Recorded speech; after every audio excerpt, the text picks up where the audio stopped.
ಶನಿವಾರ ರಾತ್ರಿ ತಪಾಸಣೆಯ ನೆಪದಲ್ಲಿ ಪಡೀಲ್ ಬಳಿ ಹೆದ್ದಾರಿಯಲ್ಲಿ ತುಂಬಾ ಹೊತ್ತು ಟ್ರಾಫಿಕ್ ಬ್ಲಾಕ್ ಉಂಟಾಗಿತ್ತು।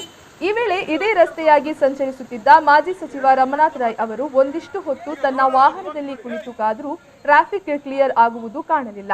ಕೊನೆಗೆ ಮಾಜಿ ಸಚಿವರು ತಾನೇ ಕಾರಿನಿಂದ ಇಳಿದು ಟ್ರಾಫಿಕ್ ಕ್ಲಿಯರ್ ಮಾಡಿ ಸುಗಮ ಸಂಚಾರಕ್ಕೆ ವ್ಯವಸ್ಥೆ ಮಾಡಿದರು। ಅನವಶ್ಯಕವಾಗಿ ರಾತ್ರಿ ವೇಳೆ ಜನರನ್ನು ರಸ್ತೆಯಲ್ಲಿ ಕಾಯುವಂತೆ ಮಾಡಬೇಡಿ ಎಂದು ರಮನಾಥ್ ರೈ ಅವರು ಈ ವೇಳೆ ಪೊಲೀಸರಿಗೆ ಸೂಚಿಸಿದರು।